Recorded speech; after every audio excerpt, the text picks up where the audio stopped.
I'm Johnny Vaughan. I've struck brass, gang. And this is Steve Brooker, otherwise known as Mud God. I actually want to change history.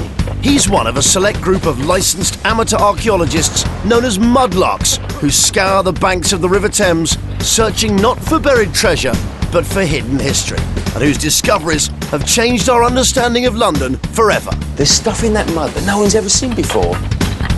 On the Thames foreshore lies over 2,000 years of history just waiting to be discovered. And that's what does it for me. But larking's no job for those afraid to get stuck in. To wade through time, you've got to be prepared to get your hands dirty, armed with little more than a trowel and a lot of patience. No! Wait. Steve's agreed to share with me his decades of knowledge and experience. It's gold. We'll race against time and tide to get to the bottom of London's muddy history. Oh, yes! Our adventures on the foreshore will propel us on historical quests that range from the sublime to the painful. Ow! To the downright disgusting. Oh, man, that ranks! Oh, God. Out the shed, out the shed. As we become Mudmen.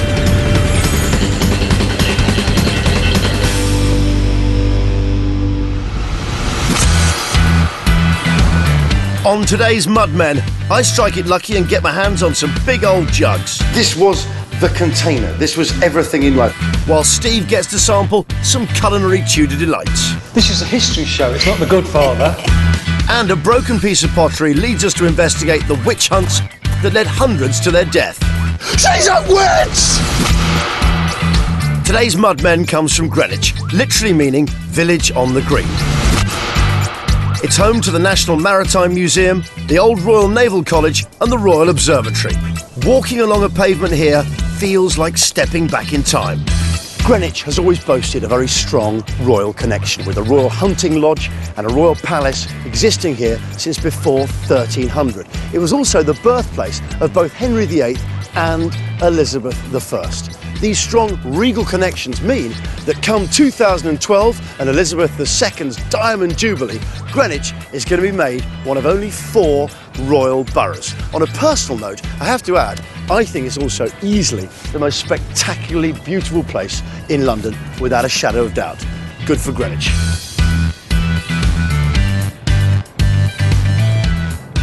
I must say, Steve, I was really made up when I heard we were coming to Greenwich. It is my favourite parts of London. I'm kind of obsessed with maritime history. I love the observatory up there as well. I've been there many times. There's such an old world feel to it. And yeah, that's what I like about Greenwich as well, you know, because there's so much history. But the thing I like about it most is we have the Trafalgar pub down there. Imagine the dandies sitting in the window there with their mistresses, looking out over the Mudlarks and chucking out a sixpence, for the Mudlarks to roll around in the mud. You know, showing off in front of the mistress. I tell you, the other reason, of course, I find Greenwich fascinating is because it is the home of mean time. Time and tide meet here at Greenwich in perhaps the most literal way ever. You know, so I find that quite exciting. So let's hope that's reflected in our larking today. Because, of course, we have Tudor dumps down I sort of ended it there, Steve. It was quite good. Greenwich may be the home of time, but that's one thing we haven't got on our side. With the tide coming in, time is mean for the Mudmen. There's only 90 minutes before our hidden past is lost. I'm one of only 51 Mudlarks licensed to dig up to 1 metre. Johnny has a foreshore permit allowing him to scrape up to 3 inches, but Greenwich is a World Heritage Site, so we can only scour the surface of the foreshore, and we can't use the tools of our trade. No! Do not use the trowel! Steve, I know what you're trying to do. Back off a second and let the man strike. Got a licence to use this thing, yeah? I'm licensed to go 3 inches down by the Port Authority, so just back off. Eyes only. Eyes only, that's it. No detector, no trowel, no scraping whatsoever, eyes only. So we're up against it, but it's such a great area. No, put it away, put it away. Goodbye, old friend, but not adieu. The shoreline is an ever-changing landscape, constantly being eroded by 2 tides a day. So, what we don't unearth now could be lost forever. Fortunately, Steve and I aren't going it alone. As always, he's brought along his mud crew in the shape of husband and wife team, GM and Steph, Rock God, the Permatan granddaddy of larking Mackie, and of course the ever-faithful mudhound Stolly. It's a superb Tudor area. Okay. Now, of course, we're going to be looking for those Tudor bits and pieces, so of course... What like? lace chapes. Okay. Bear in mind jugs, bits Yeah. of. Then we're going to be looking for tokens. We get lead tokens down here, bits and pieces. So have a look. What can you see? Anything? The erosion that's going on here, you can see where this stuff is coming to the top. So can you see anything? Check out everywhere. Right, look for the Tudor pins, a telltale sign. Okay, we get Tudor pins, we've got oysters here, we've got bones. That looks like a Roman oyster there. Oh, hey, you look. Oh, the knee pads. The knee pads are getting closer. A Roman oyster, and Yeah, not a Roman fatter. oyster, but that is a Roman oyster, isn't it? Yeah, they were normally fatter. Because it's had more time to wear down? No, Or no. were they actually flatter? Just less meat. And of course, the medieval and upwards, a lot fatter, a lot more Okay. meat on your oyster. So you're saying oysters have become bigger? Yeah. Okay. They've beefed up. Okay, who knows where they're going to go, you know? I can see something. Now, Oh, can you? yeah, I can. Now, what I will do, is I will give you the hot or the cold. So hang on, wait a second. Have you seen something? Yeah, I've got to find it. yeah, Have you I- actually seen something? I can see So we're something. probably playing hot or cold. Oh, right, I love that one. Go on. Hot. Cold. Hot. Cold. It's in this area here. Yeah, it's so easy to see. You can't see that. No! No, wait. No! What? You moved it. What? What have I moved, you fool? You moved it again. Look. Ready? Check it out. Can you see that? What does it look like? Yes! I thought it was a stone you see. What is that? Oh. It looks like a button. It is. It's a 16th century button. Okay. Maybe late 16th, but of course, Tudor period. We're there. But you can see why you thought that was a stone. Look at Yeah. that. So into the erosion. Yeah. Now I've spotted something again. Just here. Look at that. What is that? Is that off a... Oh, hang on a Now, second. what does it look like to you? A comb. It's a that comb. looks like a comb. What do you notice about this Tudor comb, apart from it's broken? It's hard to tell you because, of course, this side is missing. But Okay, look right. at the teeth on this side compared to how the teeth would have been on this side. So they had wide teeth and narrow teeth, like on modern, like we have half and half on modern combs. Precisely, but on modern combs, we don't use these for lice. No. We were infested with lice. Yeah. So, of course, this side would have been used for styling. Yeah. Not for us, Steve. Yes, for me, and for you. It's a bit, it's a bit sparse up there. Steve. The viewers have probably already decided in our heads down shot who has more or less hair, all right? So, check it out, yeah? This is the knit side. Yeah. So, of course, this would have been brought through just to pull out knits. So, Tudor combs, admittedly, sometimes you have two sides of knits, but this one would have had normal styling, Yeah. would have been so long. Sometimes highly decorated, but we have these in wood down here. Now, what happens is you put it out exactly the way that you did, and because it's in wood, it just breaks up. But because this is made of bone, of course, it's intact, and it will stay intact. What are you looking at? Nothing. It's an inverted wedge Okay, fair. without lice. Yeah.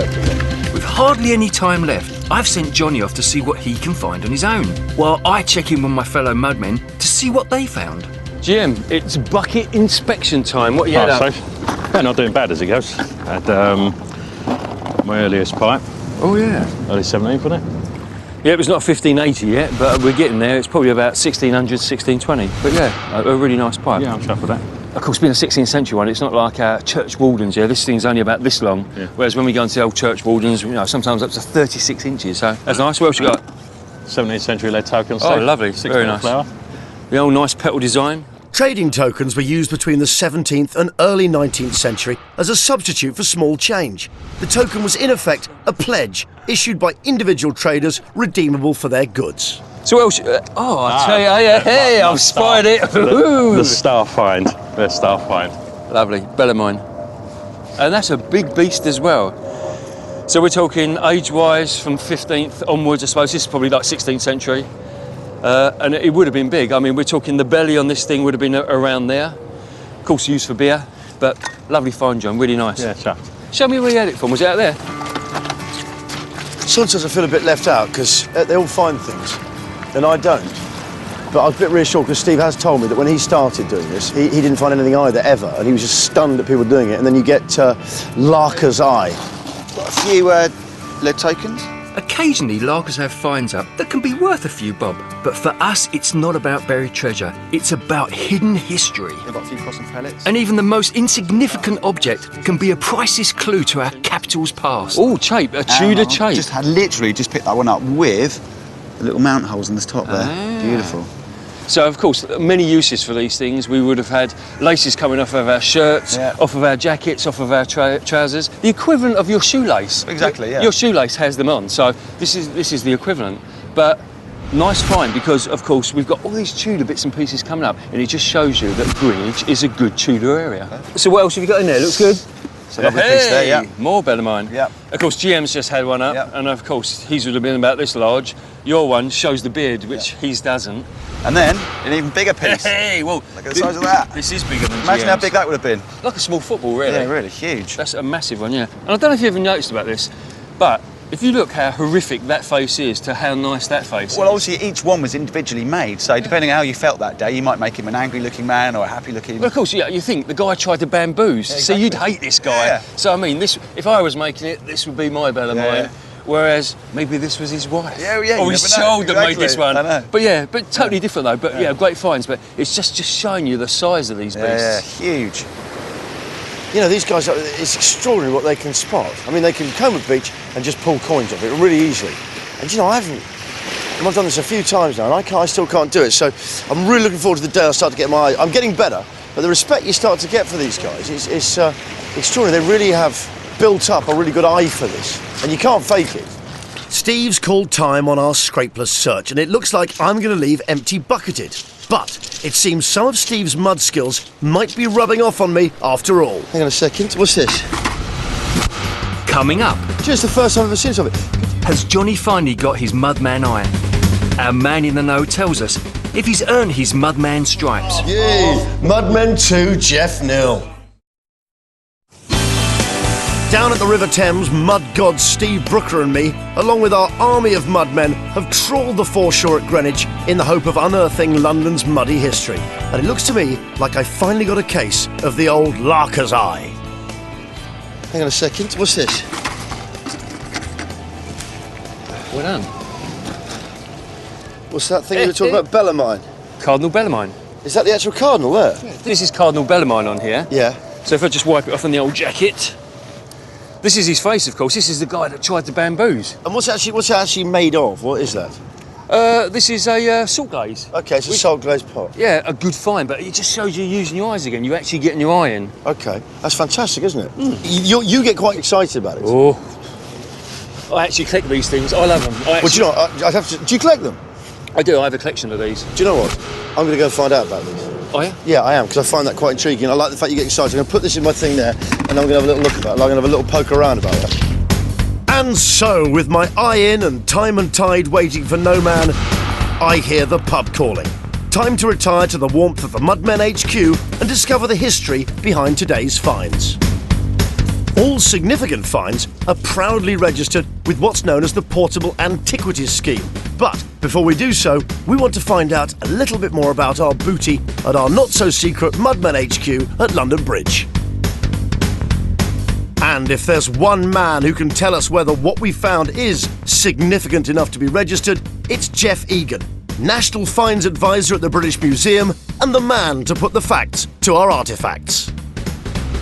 This is our Greenwich hoard, Jeff. Are you impressed with it overall? I am indeed, yes. A great amount of material, and a lot of it is ceramics because you weren't allowed to actually scrape, and a lot of it is from the palace period, not all of it. You've got things from both before and afterwards. You mentioned the palace there. I think a lot of people would find it not only very surprising that there was this Greenwich Palace, but that both Elizabeth I and Henry VIII were born there, who really are, I would say, the two most famous British monarchs, really. That's absolutely right. It's a real personal connection for these two outstanding personalities in our history. First and foremost, Jeff, I think all the mudmen would want to know about this because I found it.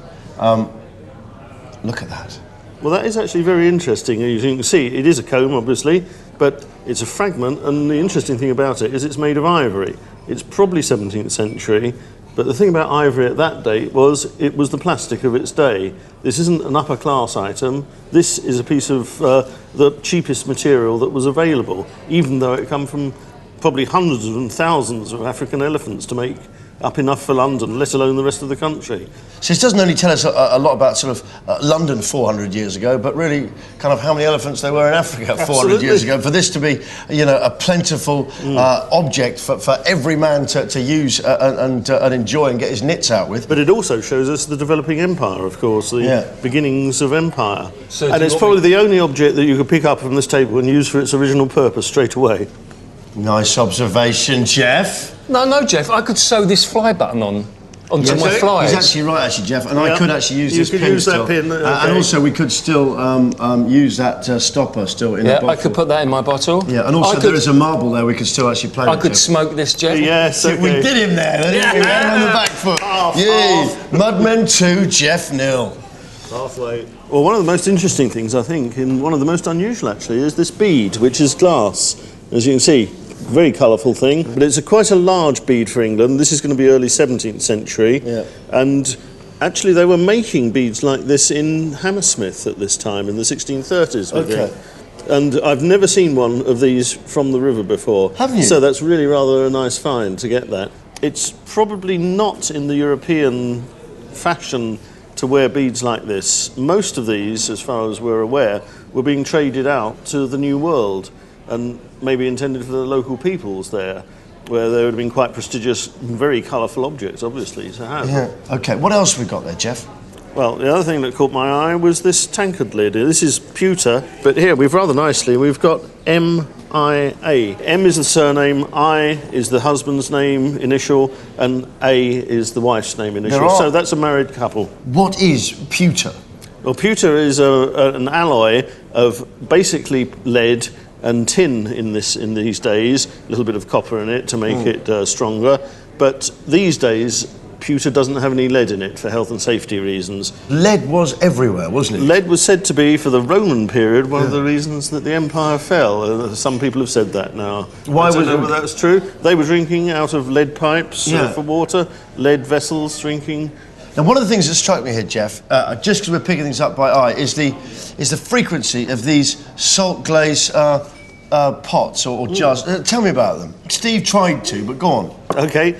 Well, what you've got here are the tops of 4 and more little fragments, and they would have been part of a globular kind of bottle. They would have been so high and a big globular body that would have had quite a serious amount of ale in. And a lot of these were made abroad, first of all. They were made on the continent. So you get arms of different towns and princedoms in Germany, which is probably what this one is. And from these cartouches, you can see, in some cases, where they were made, and they're almost always foreign arms of towns, and sometimes the national arms of England. Sometimes you get the arms of Amsterdam. They never come up whole. It's only once in a blue moon do we see them whole. And when they do come up whole, there's this great possibility that they are, you know, I've told you before, they can be used as a witch pot. Yeah. So if we do get a whole one and it's got a bung in the top of it, there's a possibility that we still have those inners in it, that somebody is trying to protect themselves from a curse or a spell. Have you found a whole one? Well, near enough. I had like a small corner missing off of one. But have you ever found a whole one, Steve? Yeah, well, it's never whole to me, just because... Have you ever found a whole one? If you look at it in a certain angle, Steve, it looks whole. Have you found a whole one? No, I haven't found a whole one. There we go. Thank you very much. We'll take this as a no. What I love about them is, you know, each separate face looks different. And you look at that, that's quite horrific. Talking about horrific. Yes, spot on. Sorry, yeah. I've lost it a bit. And then you've got the nice beard there, the bearded guy. Actually, it does look very like Jeff, because let's face it, Jeff has a certain charm. And there's this one here, which is like a moody-looking troll with really sort of muddled attitudes, and he's wrestling with his sexuality. How is your wife? And that's not. How is your wife? That was exactly my punchline. Oh, sorry. Well, I think this is a really tremendous range of material that you've come up with. I've been particularly impressed by these large number of, you call them Bellarmines, I call them greybeards, but they've been characteristic of this particular site, and I think there's a lot more to be found out about these, so that's something that you can go and look into in detail, I think. George, I'm certainly going to do that, because I've got no idea what a whole one actually looks like. It turns out neither has Steve either. And all the mudlarks get so excited when another bit of this salt glazed pottery comes out of the foreshore, and we get another cartouche or another sort of glaze. Everyone gets so excited about it. So I'm going to go off and hopefully see a whole one and find out a bit about them. Good. Our finds today are littered with bits of Bellarmine, so it's time for Steve and I to bid adieu to each other as we go our separate ways to dig a little deeper into our Tudor past, armed with little more than enthusiasm and a desire for answers. And where better to get those answers than deep within the bowels of the Museum of London and the big daddy of Bellarmines, Roy Stevenson, who'll hopefully shed a little light on how these curious pots got their name. Bellarmine was a cardinal in the Catholic Church in Germany, and basically what you've got is English and Dutch merchants taking the P by naming these pots after Bellarmine. Cardinal Bellarmine was actually notoriously anti the booze, wasn't he? He hated the stuff. Yeah, he was anti-booze and anti-Protestant, and your Dutch and your English merchants were Protestants. Yeah, who drank a lot. Who drank a lot, yes. So really, by drinking booze from one of these Bellarmine pots, you were really putting the protest in Protestant. Absolutely. These faces we find on earlier types of pottery a lot longer than Cardinal Bellarmine around. So they weren't made as an insult to Cardinal Bellarmine. They were referring back to an earlier medieval tradition about the Green Man. You see thousands of pubs call it, but who actually was the Green Man? In effect, it's the spirit of the woods. And this is where the German potters are trying to give that idea of the spirit of the woods with these sometimes scary beardy faces, which of course would have been important to peasants living in what is now Germany. So when do they start appearing? When do they vanish? Okay, Freckenware, which is what these are made of, appears in London about 1480 and kind of tails out about 1660. Why were they made in Germany? Why couldn't we do this in England if there were so many of them? Eventually we did start making them in London. Did we? Yes. Was it inferior? Was it as good as it? Was it not as freck and good? It is just as freck and good. That one, which I've got out, note, no Bellarmine face. No. That's a local example. So that would have been made in Fulham in about 1670. Really? Yeah. And what went in them? Drink. Booze. Yeah. Okay, fair enough. They were imported into the country empty, and there's been misnomers about them being used for German beer and German wine. Yeah. They come empty. People buy them. They use them. You could take it down the pub. You took it down the pub, fill it up. So it's for off sales. Yeah. And I guess when we then started making them ourselves, the Germans think, what can we sell them now? And they thought, I know, we'll sell them the stuff to go in them. We'll sell them lager. So let's talk about the other side then very briefly, because I know there is the other side. This is the witchy bottle, the witchy pot.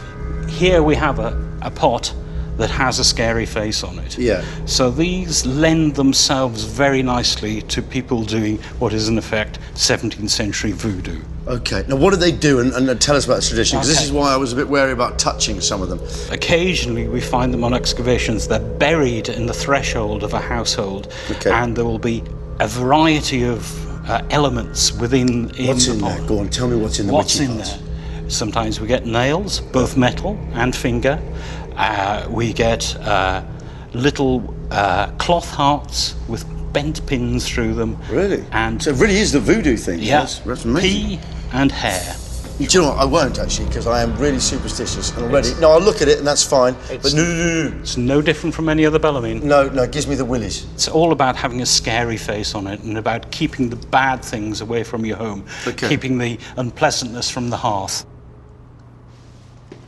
So there we go, a small fragment of Bellarmine pot takes us to the Museum of London, where they've got 22,000 pieces of porcelain and items here that all come from London. And what I found interesting about talking to Roy there is the fact once you get down in the mud and start excavating, you don't find anything about the people who shaped history, but the people who actually lived the history, just everyday people who actually lived it. And there's something in there, this power of place, about that continuity.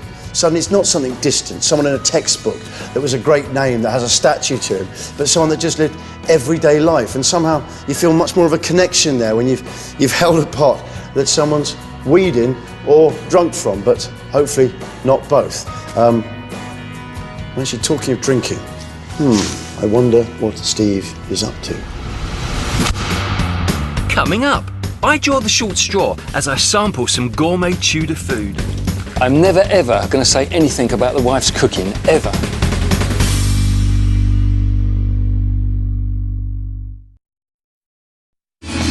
After a tough day of eyes-only mudlarking down at Greenwich, myself and mud god Steve Brooker uncovered one of his favourite artefacts and one of my favourite pastimes. It was the booze pot of the day. Jeff Egan, the bearded lord of the foreshore, has sent us on a quest to discover more about his ceramic lookalike. Whilst I went to investigate the Bellarmine pot itself, Steve wants to find out what went in them. Beer! Yay! So, imagine I've scoured the whole of London for a Tudor tavern. But of course they all burnt down in 1666 in the Great Fire of London. So where else could I come to find out about medieval beer? Best place? Barnet Catering College. I've heard that Tudors used to drink beer morning, noon and night, and I want to find out more. Kathy, how do we actually make Tudor beer? Well, first of all, you have to boil the water. Then we're going to add our grain. So that's barley. It's been left to ferment in a warm room, so it's all cracked, ready to go. Going to put the barley into the water, bring it up to the boil, and then let it steep. So all of the sugar is going to convert into the water. And then after 2 hours, we will then take out the barley, and then you'll add the ale yeast. So how does beer of today, say, differ to what you're going to make us today? Beer of today is a lot heavier, more alcoholic, and we often add things to it like hops to preserve it. Whereas Tudor ale is just made with barley and water. There's no preservatives in it at all, and it goes off very quickly, within about 2 weeks. But they would use other things like herbs to flavour their beer with, things like wormwood and lavender and things like that. So how are we going to flavour your beer today? I think we're going to use lavender today, just to give it a perfumey flavour. Who actually drank beer? Was it everybody, or...? Yeah, it's a drink that everyone's going to drink. The smallest of children to the oldest of people, it's your everyday drink. You would drink the weakest brew, which is roughly the third or fourth brew from the same amount of barley. So it's like using a tea bag in a cup of tea about 4 times. And it's the last one that you're going to drink as your everyday drink. So why wouldn't they have drunk water instead of beer? Well, the water's dirty. Even though we don't quite understand yet about germs and things like that, they do know that eating dirty things, drinking dirty things make you ill. I suppose by boiling it, of course, you're sterilising it. If only they knew. So how much beer does, say, the average adult drink a day? It's reckoned to be about a gallon. About a gallon a day. But the Tudors drank all the time? No, definitely not, no. The last brew is roughly 1 to 2%, if you're lucky, alcohol content, so it's not much at all. The first brew, depending on how much barley you use, you can get it up to about 4 to 5%, so that obviously is going to make you drunk, which is why you're drinking it in the evening. So in the average household, say, who would have made the beer? Would it have been the mother? In the medieval period, we're looking at women. It's a woman's job. Further along we get in history, it seems that once we realise we can put hops into ale and make it last a long time in caskets, it's preserved, therefore you can commercially brew it and sell it at a profit. The only problem with that is women are not allowed to keep property or profit, so therefore it's legislated against. And women no longer are allowed to be the brewsters. It turns into a male-dominated area, and we're now brewers. So I've just added the lavender now and stirred it in, and I'm going to leave that to steep for a couple of hours with the lid on and let those flavours and the sugars infuse. And whilst we're waiting, I've prepared a nice bar snack for you. Oh my God. Who would have ate these then? Well, this is, I mean, we think of oysters today, don't we, as posh food. But in the Tudor period, they thought of it quite often as a poor person's food. I suppose you want me to actually swallow one of these. Down the hatch.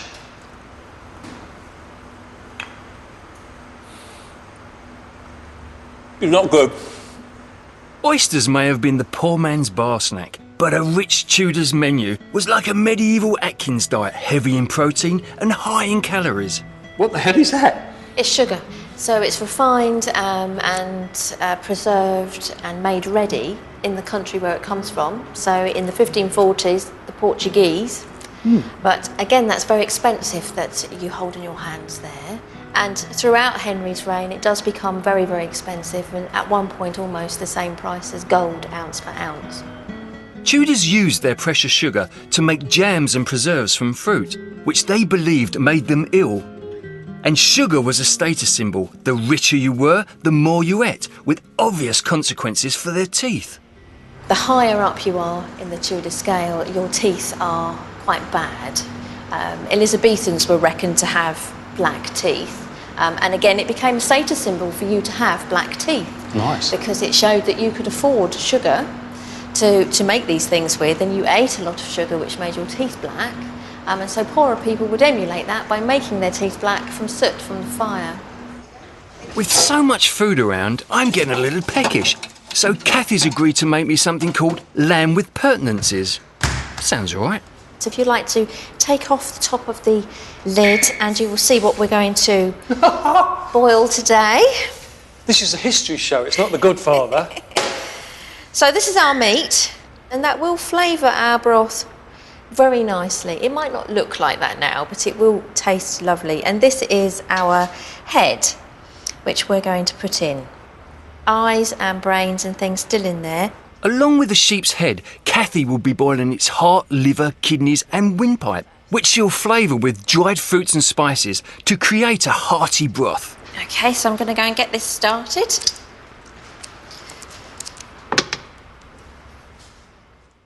After a couple of hours cooking, my boiled sheep's head broth is ready, and all that's left to do is to eat the thing. Right, I'm in the Barnet College canteen and I've just cleared the place due to the fact that this beast here is kicking up. It stinks. Now, of course, what I'm going to do now is attempt to eat this. It looks really appetising, I must admit, and also I have my medieval beer to wash it down with. Now, first of all, I've actually just been told the actual way to use my serviette is not to stick it down the front of my top, but to put it over my left shoulder. So I am now ready for action. I'm never, ever going to say anything about the wife's cooking, ever.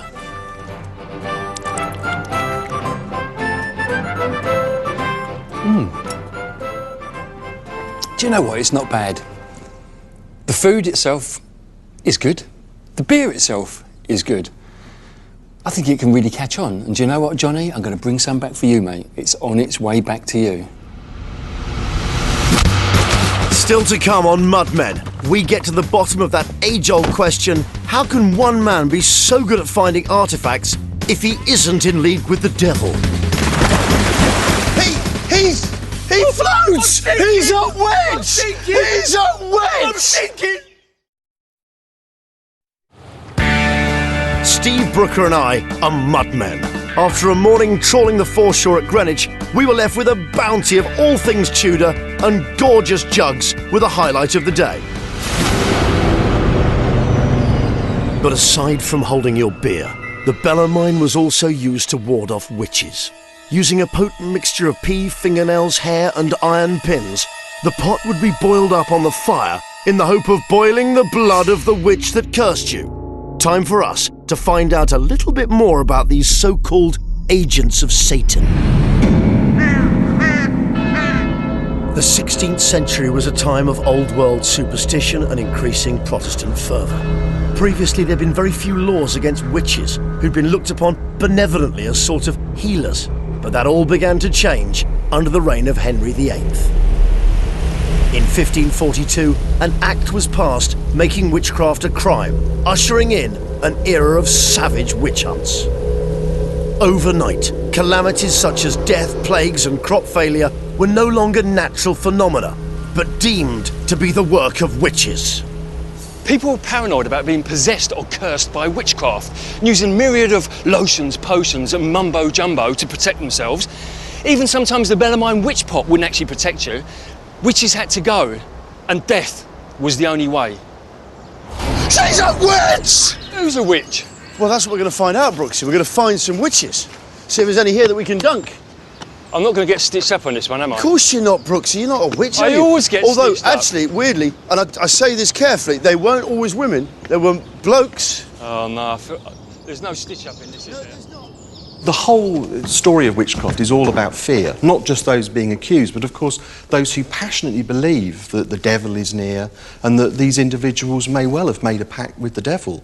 I mean, it's hard for us to understand that now, but there is that really intense atmosphere of horror and fear surrounding that. So what kind of people have been accused of being, a witch? Well, the majority are women, and probably the majority of those are older women, or certainly middle-aged women. But about 20%, I'd say, are men. So it's not a fixed stereotype. It's that the stereotype really is of a witch, as someone who bears malice towards their neighbours. It all comes from the book of Revelations from the Bible, that there's a whole list of people that they really need to eradicate from England before the second coming, because these people believe the apocalypse is just round the corner. Did they burn them? Fine. No, in England they hanged them. Witchcraft is a felony, and that it's treated like every other felony. So if you're found guilty of witchcraft, the normal punishment is to be hanged. Okay. Unless you murdered your husband with witchcraft, and then you were burnt, because then it was the crime of treason. The thing that interested Steve and I, what we've been wondering, is it seemed quite random, didn't it? Yeah, it did, yeah. Why would people be accused of being a witch? You know, what gave them away as being a witch? Well, we've got this idea, I think, today that, you know, as soon as anything went wrong, you know, the chickens had died, people couldn't understand it. They would blame people randomly. It was about kind of knee-jerk scapegoating. But it's actually very hard to get a witchcraft accusation going. And people don't just randomly accuse anybody.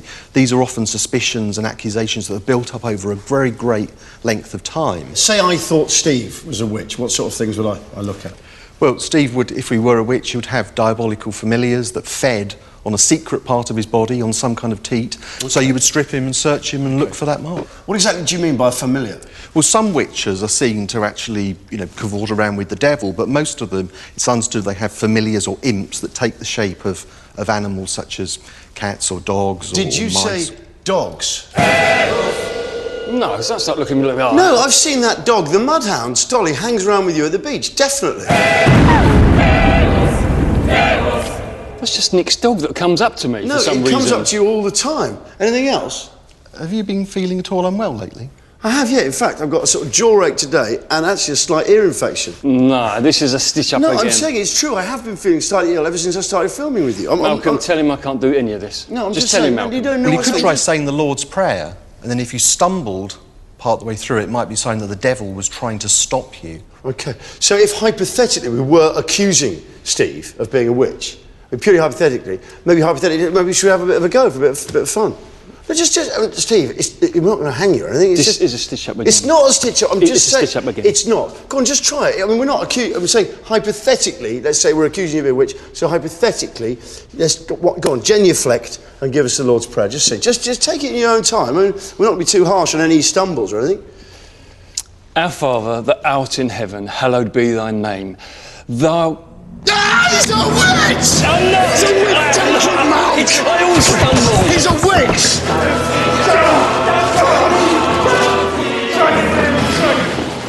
Right, the next thing that needs to happen is we need to look for the diabolical marks, which are the points, the teats, where the devil's imps, the diabolical familiars would feed upon his body. And for that, Steve's going to need to strip. Steve, strip.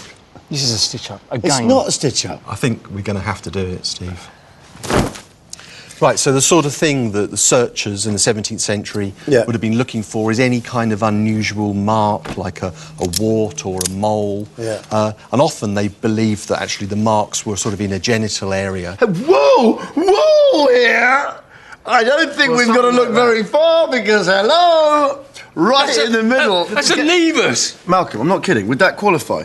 Judging on a close-up there, but look. Well, it's the sort of thing that the Witchfinder General might have looked at and said, you know, that's an unusual mark, but it's the sort of thing that might have actually been... What, that mark there? Might have been grounds for suspicion, something like that, possibly. It's a mole. Everyone has them. It just so happens mine's red. He's a witch! It's a mole. It's not, Steve. That is a witchy nipple. One of the things the Witchfinder General does, he sets himself up as an expert in these things, so that people would trust that his judgment of these things. If you're going to start burning people's womenfolk, you've got to have a bit of authority. You can't just do it willy-nilly. This is a stitch-up, Malcolm. It's not a stitch-up. I'm saying there is quite a strong case. I mean, how much more do we need, Malcolm, before we start taking affirmative action? There certainly are other tests which we could do. And what are they, Malcolm? Well, I think that the swimming ordeal would be the next test that would have to be done. I mean, hypothetically, I don't know what it is yet. What does it involve? I'll tell you if we need to do it. It involves taking Steve to the local village pond. I think it's wise to do it. That's not a good idea, Well volunteered, Malcolm. Steve. I'm not going in the pond. You are going in that pond. I'm telling you, I am not going in that pond. Oh, yes, you are. Move. Move! Move, Steve! Come on, Malcolm, put the boot in a bit. Move, Steve. The water ordeal was an inversion of a baptism, the idea being that the pure element of water would reject a sinner. In other words, if you sank, you were innocent. If you floated, you're a witch. So if this was 17th century, Steve would actually have been tied. He would have had a rope round the middle, and he probably would have had his opposite thumbs and toes tied too. People often think that it's a catch-22, so that you couldn't win either way. But if somebody had drowned, then it would have actually been an act of murder in the community. This wasn't a conclusive test. It was just something people did for themselves to kind of, as a piece of like public theatre, to prove to themselves that their suspicions they had inside them were actually true. OK, well, here's Steve here, our very own hypothetical witch. In your own good time, you'd like to turn around. So how would I have done this then, Malk? Well, people from the village would have got hold of him and, you know, unceremoniously just chucked him in. OK, just what? Just they literally gone like that. Are you ready, Steve? No. 3. He floats! He's a witch! He's a witch! Witch! You're not, mate. You're floating. This is sinking. It's not. I'm sinking. How long would they've typically kept them in there for? Probably not very long. I mean, often these were done in winter, people will have frozen to death. Just keep it down, Steve. I'm trying to do an interview up here. But in a moment like this, where he appears to be floating, this is where the witch finder would say, right, now you've got enough. You just need to get those witnesses up before a magistrate in order to give evidence. So, hypothetically, though, if I was a witch finder, could I just call it in now and say that's case closed? End the whole process. Would that be fine? Well, if you were a witch finder, the thing you would really want now is a confession. There's no substitute for a confession coming from the witch's own lips. There isn't, is there? There is no substitute for an actual witch confession. And you just get it however you can, can't you? Yeah. OK. Has this place got a cellar? I believe it has. Follow on, Steve.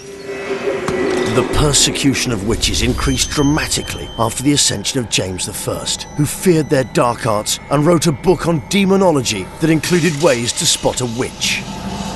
The bloody persecution reached its peak 50 years later as the country embraced the strict beliefs of Puritanism.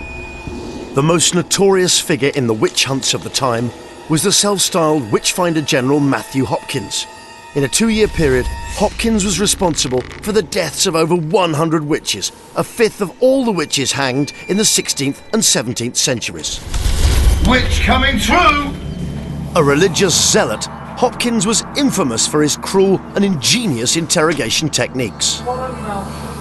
Over the course of 3 sleepless days and nights, Hopkins would constantly harangue and coerce the accused to confess. We haven't got 3 days, so how do we get a very hasty confession? Well, one of the ways of getting a confession is to ask a leading question where the answer is already contained within the question. Yeah. So not ask, are you a witch, but ask, how long have you been a witch? OK, go on, and ask. To be persistent. So, you know, how long have you been a witch? I keep telling you guys, I'm not a witch. That wasn't his question. His question was, how long have you been a witch? When did you first meet the devil? I've never met the devil. No, when did you first meet the devil? I keep telling you guys, I've never met the devil and I'm not a witch. When did you first of all meet the devil? I've never met the devil. What have you done with Satan? I never met Satan. OK, and now you're getting a feel for it. Well, the thing about that as well is it isn't just that somebody would say, oh, well, I'll just give in and tell you what you want to hear and then you'll leave me alone. But actually, that we can also imagine that the suspects believe in the devil too, and maybe under that sort of pressure they start to feel maybe I really did do this, maybe I am a witch. So that what you sometimes find is that the 2 stories, the demonologist's leading question, is graphed together with the life story of the accused. So it makes a kind of seamless narrative, which you can imagine sounds incredibly convincing as a confession when it goes before a jury. So what happens if I confess to being a witch? You're confessing to witchcraft. Did you just say I confess to be a witch? No, I said, what happens if I confess to being a witch? Malcolm, our work here is done. If, I said if.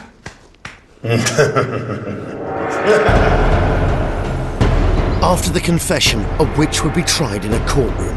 But public hysteria made these a mockery. They were noisy and chaotic places, and witches couldn't hear any charges or evidence. They were also refused any defence. So that's it then, we've been through the whole process. Yeah, well, Steve's confessed. A confession was often seen as a gold standard of evidence. He's spoken of his own witchcraft from his own mouth, and so that was the sort of thing that would impress a jury. And if the jury found him guilty, then there was only one sentence the judge could deliver, and that was hanging by the neck. So just set the scene for us then. How would our day end? Well, it wouldn't have been lynched like this. There's a bit of licence here, this would have been at the county assizes, where the whole town, people would have come from all over the countryside. There would have been a carnival atmosphere, it would have been buzzing, and everyone would be waiting to see somebody being hanged from the gallows. Cheer up, Steve. Carnival atmosphere. Go on, give him a show, mate.